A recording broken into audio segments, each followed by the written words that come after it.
Banyak yang mengatakan bahwa pasti lulus kok. Orang yang tidak lulus sidang itu hanya mitos.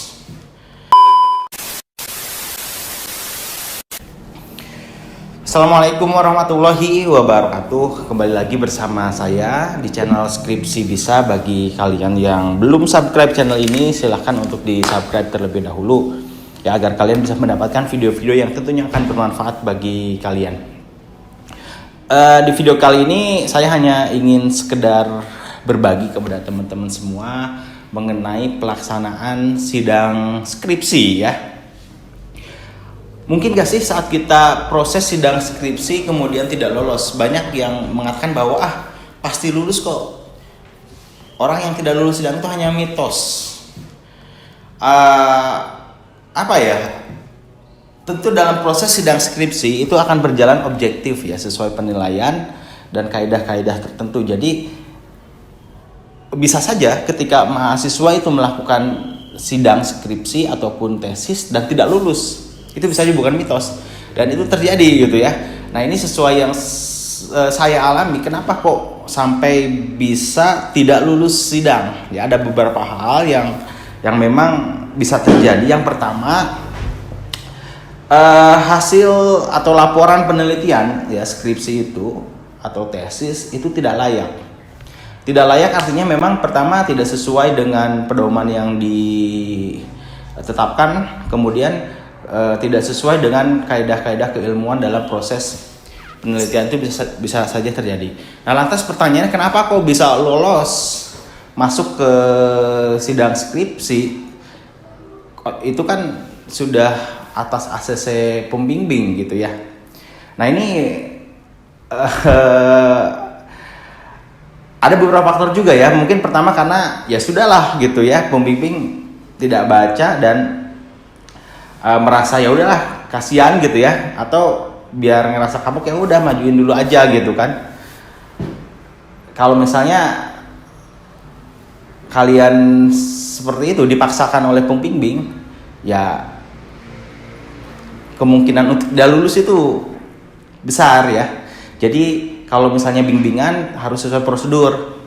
Kalau tidak sesuai prosedur, kalau pembimbingnya ya agak baik gitu ya udahlah diloloskan saja sehingga masuk ke proses sidang. Kalaupun misalnya pembimbingnya benar-benar taat pada prosedur dan memang tidak mau skripsi yang tidak layak masuk ke sidang skripsi, pasti kalian akan terhambat di sana. Harus memperbaiki dulu skripsinya. Nah, ketika skripsi kalian tidak layak dan masuk ke sidang, itu sebetulnya nama baik pembimbing juga ditaruhkan di sana gitu ya. Jadi kooperatiflah dengan pembimbing, jangan sampai membuat pembimbing dipermalukan saat kalian sidang. Mungkin secara tidak langsung tidak ya, tapi ketika misalnya ini bimbingan siapa sih, nama pembimbing itu ada loh di dalam laporan penelitian kalian. Saat memang dilihat oleh penguji laporan penelitian tidak layak, ya sebetulnya malu pembimbing juga, dan kalian pun harus bisa bertenggang rasa lah kepada pembimbing ya. Maka dari itu saat proses bimbingan lakukan dengan prosedur yang baik. Itu ya, pertama, sidang bisa tidak lulus, mungkin tidak lulus karena memang salah satunya adalah laporan penelitian kalian tidak layak. Nah, itu yang pertama. Yang kedua, bisa tidak lulus kalau misalnya kalian saat presentasi tidak menguasai materi dan saat pertanyaan-pertanyaan itu kalian tidak mampu menjawab ya. Jadi ini juga faktor yang membuat mahasiswa tidak lulus saat melaksanakan sidang skripsi ya. Jadi ada dua faktor itu kalau yang saya alami ya. Dua faktor itu yang membuat mahasiswa tidak lulus. Saya pernah juga gitu ya, tidak meluluskan mahasiswa yang sedang ujian skripsi atau sidang skripsi karena hal itu tidak layak, tujuan tidak mampu menjawab rumusan masalah dalam skripsinya, ataupun saat proses penyampaian itu kurang menguasai dan terkesan aneh gitu ya. Saat orang tidak paham skripsi yang dibuatnya, ya tentu jadi pertanyaan bagi kita, siapa yang buat skripsinya gitu. Meskipun skripsinya bagus, atau saat kita mengajukan pertanyaan-pertanyaan kepada mahasiswa tidak mampu menjawabnya. Nah, itu yang bisa memungkinkan kalian tidak lulus dalam proses sidang skripsi. Jadi banyak sih mahasiswa yang santai aja pasti lulus kok. Itu tidak benar sebetulnya ya.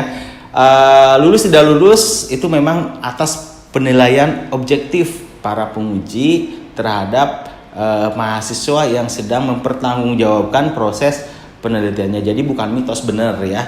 Ada yang tidak lulus. Nah, lantas setelah tidak lulus, apa yang harus dilakukan? Apakah bisa lulus semester ini?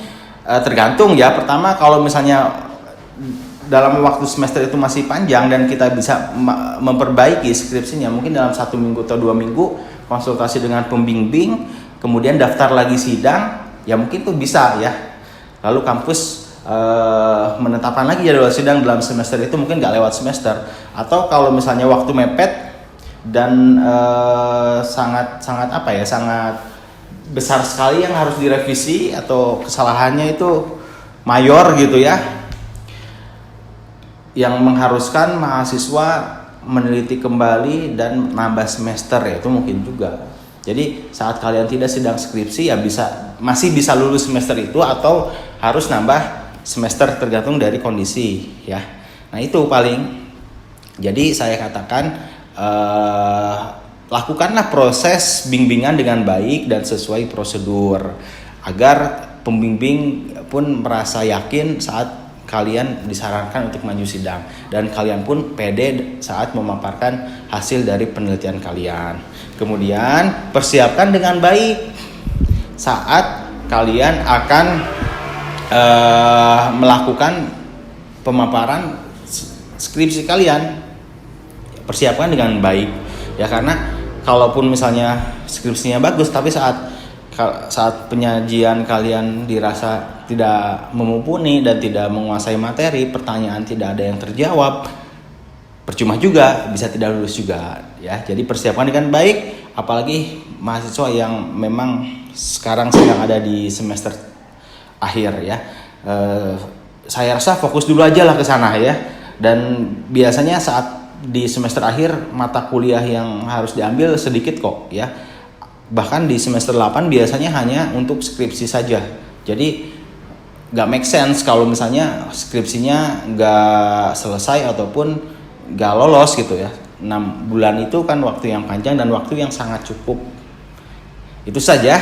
Terima kasih atas perhatiannya. Mudah-mudahan ya ini jadi bermanfaat buat kalian semua ya. Mudah-mudahan kalian sukses selalu, dilancarkan semuanya. Skripsinya dilancarkan, proses bimbingan ataupun proses sidang skripsi dilancarkan sehingga mendapatkan hasil yang maksimal dan hasil yang diharapkan oleh kalian, sehingga kalian bisa membuktikan kepada orang tua yang sudah membiayai kalian kuliah bahwa kalian bisa menyelesaikan kuliah dengan tepat waktu ya.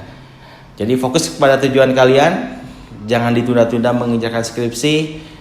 Revisi langsung kerjakan, revisi langsung kerjakan, dan tentu harus menjalin komunikasi yang baik dengan dosen pembimbing ya. Itu saja, terima kasih. Assalamualaikum warahmatullahi wabarakatuh.